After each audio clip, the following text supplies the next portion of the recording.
Hello, this is Dr. Rosie Kuhn, and this podcast series is called Aging Like a Guru. Who, me? Yes, me. Yes, you. I want to talk today about what makes life hard.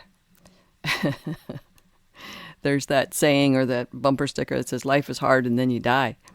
And quite often when I'm working with a client or even people that I know or even my grandson, it's like, hey, let's do this. And it's like, no, that's too hard.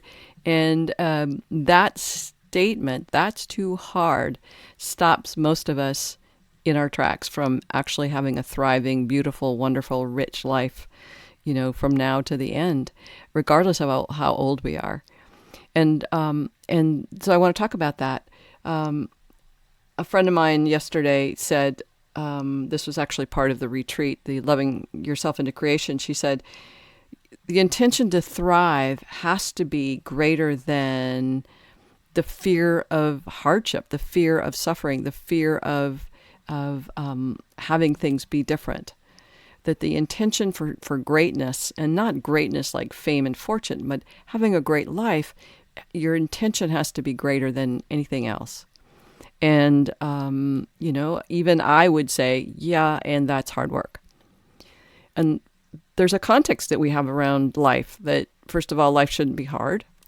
And second of all, that it should be easy. Like I should know how to do life so that it's easy. And the fact of the matter is, I don't know anyone that knows how to do life in a way that's easy for them. And that means that they don't have any problems, that everything in their life goes well all the time in every context of their life, whether it's relationships or money and health and all of those things, it's all going well. There isn't a person on the planet, most likely, that is doing that because, the idea is, I'm saying, but we're here to learn, just like when we're in first grade or second grade or fifth grade or whatever grade we're in these classes and these courses so that we can learn and we're challenged to grow. And so if you don't want to grow, then any opportunity, any circumstance that comes in that pushes you to grow, you're going to resist it. I do the same thing. There's a lot of opportunities in my life to grow and change, but I didn't want to. I wanted the life that I wanted, and that meant I did a lot of resisting. And that resistance actually created hardship in my life because I was kept pushing against circumstances and interpretations and realities that were actually not working for me. They were hurtful and abusive to me. And that means I was being abusive to myself as well as allowing abuse and neglect or ignorance. That's not good. So the idea is that if we, that we're in these classes, we're in these courses, we're in this school of humanity, we're here to grow. And as long as we resist, and that creates a hardship, then we're meeting the resistance of our own resistance. And again, coming back to the part that my friends saying that the intention to thrive, the intention to have a great life has to be greater than that resistance. I just thought that was so brilliant. 92%, I would say, maybe 98%, of the time that we spend on this earth is basically spent in a state of attempting to be invulnerable to risk and to hurt and especially heartache. We don't want to be hurt. We don't want betrayal and abandonment. We just don't want that. And so we spend so much of our energy attempting to be invulnerable. And at the same time, we want people to be in our lives in a way that allows for authenticity. We want other people to be authentic with us, that we want other people to be honest and truthful with us, and not tell lies or not break promises. But we ourselves continue to do that because we're attempting to be invulnerable. And it only works for so long. And then something, in a sense, happens. And that something is a circumstance, whether we lose our job or our health changes or something shows up in a way that challenges us. Now we can grow ourselves intentionally. I'm writing a book. I haven't finished it yet, called Spiritual Immersion, Taking the Plunge, which means we choose to engage with ourselves. We choose to immerse ourselves in the knowing of who we are in our being every day, or, how often we can remember to do that.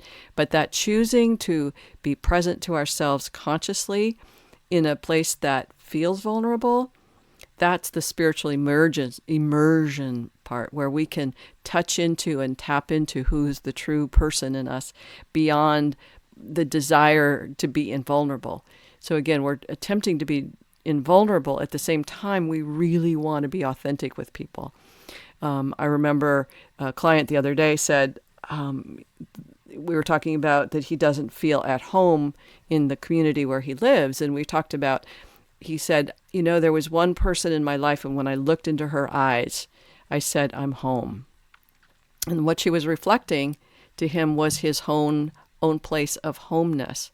But he's rarely in that state of being, because he's constantly attempting to be invulnerable. He's constantly managing and strategizing and being what other people want him to be, so that he misses the opportunity to really, truly know and live into that space of homeness more and more often. So he's in a dilemma, because he wants that homeness, that authenticness, the authenticity and the truth of his own being. He wants to help other people come to that same place. And yet he's so still used to the invulnerability, the practice of invulnerability. And that choice to shift that from that invulnerability to authenticity, it feels vulnerable. It feels raw and exposed and scary. And people will say, well, that's hard. It's like, yeah, it is. And so is any other practice worth doing. If you're, some of you may have be practicing wanting to be, play the guitar or paint or increase your abilities to be an athlete, or, develop a sport, yourself in a sport like golf. And any one of those activities, or academic, or learning a new language, each of those things takes the consistency of training yourself, being present to the moment, being present to each step of the way. And it isn't difficult, it isn't hard if you're present to the level to which you are right now, learning to play or do what you're doing. And that's just a matter of that. When we're in first grade, it's hard being in first grade, because we're learning stuff that we've never learned before. And we think, the older we get, we think we should know how to do something. And we don't. One of the things that came up, and I might have mentioned this in the last podcast, is we don't know how to be. We really don't. We don't know how to grow old. We don't know how to age well. And I can, share this inner guru-ness, and I can talk about it, but I won't know myself what it's like to be 70 even, until I get there and I'm experiencing it.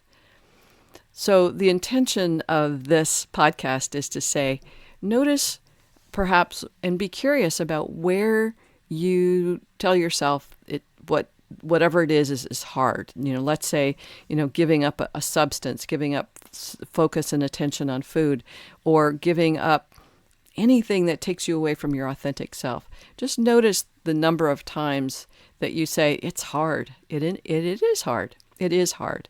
But that doesn't mean it's not something that you want to attain, and you're willing to go through the hardship of whatever it is that you're willing to do. I love painting.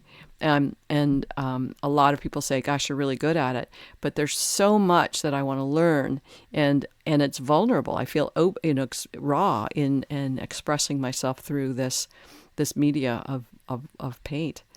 So it's there for all of us to be present to ourselves and meet ourselves and say, I really want this enough.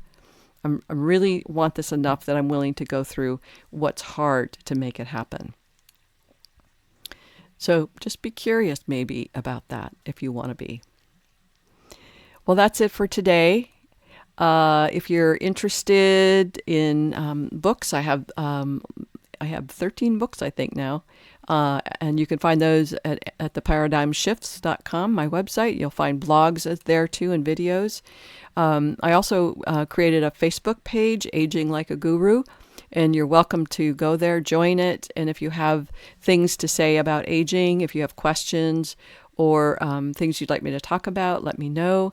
And if you'd like me to interview you on this show, talk about what it's like for you to age, email me at rosie@theparadigmshifts.com or leave a message on Facebook for me. All right. Big hugs to you all. Thanks for listening. Bye for now.